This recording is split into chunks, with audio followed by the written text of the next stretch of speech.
नमस्कार विद्यार्थी मित्रांनो, तुम्हा सर्वांचं मिस्टर प्रोफेसर या यूट्यूब चॅनल मी स्वागत करतो. Okay, this is our lecture number 27.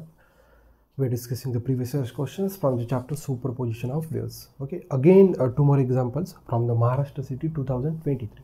2023 या वर्षी आलेले हे दोन्ही क्वेश्चन्स आहेत. ठीक आहे, दोन्ही क्वेश्चन्स आपण स्टेप बाय स्टेप डिस्कस करूया. Numerical number of first solution. A string is vibrating in its fifth overtone between the two rigid supports apart from 2.4 meter. The distance between successive node and antinode is. Okay, fifth overtone. Okay, म्हणजे किती loops हो? 6 loops. हे clear झालं. Okay, एक string आहे, fifth ओव्हरटोन मध्ये ते vibrate होत आहे, तर किती लूप्स तयार करणार? 6 लूप्स. चला आपण तयार करूया. ओके, 1 2 3 4 5 6. ठीक आहे, ठीक आहे. 1 2 3 4 5 6. हे बघा, हे कमी जास्त झालं. डायग्रामकडे बघू नका, डायग्राम खूप माझी म्हणजे व्यवस्थित आहे. लेंथ किती दिली आहे? 2.4 मीटर. ठीक आहे, ठीक आहे. दोन हे बघा, इथं हे दोन रिजिड सपोर्ट्स आहे, जे मी डार्क केलं हे दोन रिजिड सपोर्ट झाले. फिफ्थ ओव्हरटोन म्हणजे किती लूप? 6 लूप्स. ओके, ते एकसारखं आलं नाही, त्याचं काही टेन्शन घ्यायचं नाही. एकसारखं येणार, जे काही लूप्स येणार ते युनिफॉर्म राहणार. आणि दोघांना रिजिड सपोर्टमधलं डिस्टन्स किती आहे? 2.4 metre. They are asking to find the distance between node and antinode. बघा, हा झाला नोड आणि हा झाला अँटीनोड. काही हरकत नाही. बघा, आता एक पॉझिटिव्ह आणि एक निगेटिव्ह सायकल मिळून काय तयार होते? लॅम्बडा. ठीक आहे, असे किती लूप्स आहे? बघा, positive negative lambda, positive negative lambda. Okay, म्हणजे लक्षात एक पॉझिटिव्ह आणि निगेटिव्ह मिळून जी काही वेव्हची लेंथ राहते तिला म्हणतो आपण वेव्ह. बघा, 3 टाइम्स लॅम्बडा. ओके, हा कोणाबरोबर आहे? या दोन रिजिड सपोर्टचा डिस्टन्स एवढा 2.4. येत्या लक्षात? 3 टाइम्स लॅम्बडा हा कोणाच्या बरोबर आहे? आपल्याला विचारलं डिस्टन्स बिटवीन नोड आणि अँटीनोड. बघा, हा एवढा लॅम्बडा आहे, तर जो काही एक पॅकेट आहे हा किती आहे? λ/2. परंतु आपल्याला त्या एक पॅकेटचा हाफ डिस्टन्स पाहिजे, म्हणजे इतका डिस्टन्स पाहिजे ना. Distance between node and antinode म्हणजेच किती? λ/2च्या हाफ म्हणजेच λ/4. याच्या लक्षात बघा, इथे काढतो मी. बघा, ही एक कंप्लीट वेव्ह झाली. ही कंप्लीट वेव्ह झाली. हिचं जे काही राहते लेंथ ते किती आहे? ठीक आहे, कंप्लीट. ओके, आपल्याला एक नोड आणि एक अँटीनोडचं पाहिजे, म्हणजे इथपर्यंतच पाहिजे आपल्याला फक्त हेच डिस्टन्स पाहिजे. म्हणजे या पॅकेटचं अर्थ, दोन पॅकेटचं किती आहे? लॅम्बडा. सिंगल पॅकेटचा हा किती झाला? सिंगल पॅकेटचा जे काही डिस्टन्स झाला λ/2 सिंगल पॅकेट. परंतु याचाही हाफ पाहिजे, जे λ/2 डिवायडेड बाय 2 म्हणजेच λ/4. म्हणजे जे काही तुम्ही डिस्टन्स बिटवीन नोड आणि अँटीनोड म्हणताय, याच्यासाठी तुम्हाला कशाची व्हॅल्यू पाहिजे? λ/4ची. ओके नाही, distance between successive node and antinode is equals to λ/4. Okay, म्हणजे तुम्हाला लॅम्बडा काढणं गरजेचं आहे. ओके, त्याच्यासाठी बघा, हा रिलेशन खूप महत्त्वाचा लॅम्बडासाठी. 3 times lambda equals to this. Therefore lambda equals to 2.4 divided by 3. ठीक आहे, देअरफॉर लॅम्बडा इक्वल्स टू बघा 24 × 10⁻⁻1 डिवायडेड बाय 3.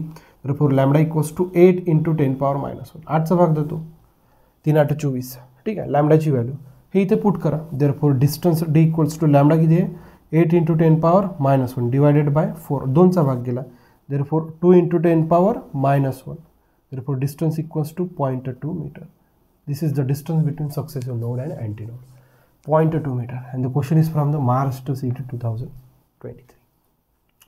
त्यांनी म्हटलं तेच केलं. ओके, या अगोदर आपण फिफ्थ ओव्हरटोन या रिलेटेड आपण काय म्हणू शकतो, प्रॉब्लेम्स बघितले ना, अशातली गोष्ट नाही. 5 ओव्हरटोन म्हणजे 6 लूप तयार केले.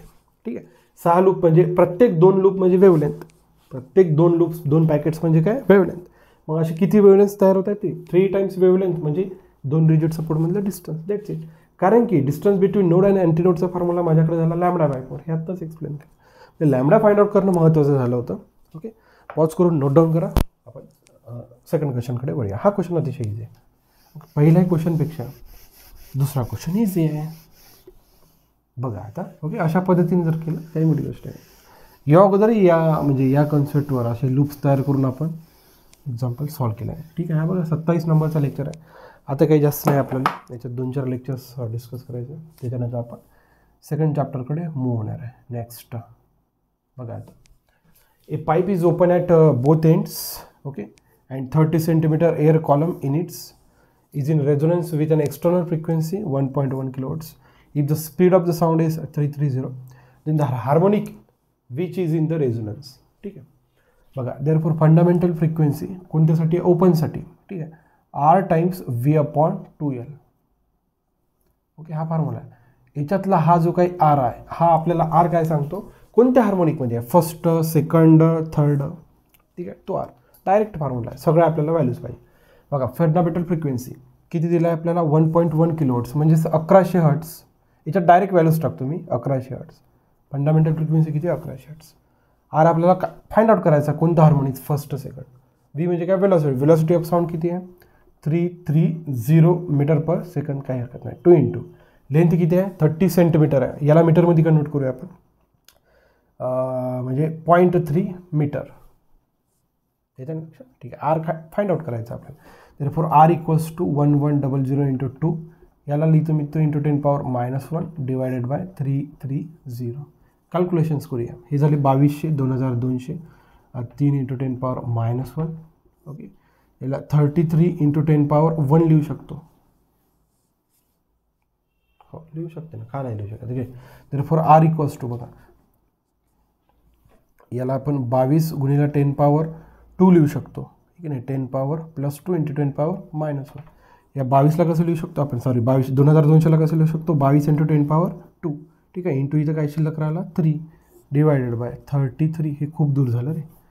10⁻2 इंटू 10⁻⁻1 इंटू 10⁻+1. ठीक आहे, therefore R equals to, ठीक आहे, 3 दुनी 6, 3 दुनी 6 डिवायडेड बाय 33 इंटू बघा, आता वर शिल्लक राहिला 10⁻1 डिवायडेड बाय 10⁻1. हे गेट कॅन्सल, 2चा भाग केला. R equals to 2 metre, sorry second harmonic, second.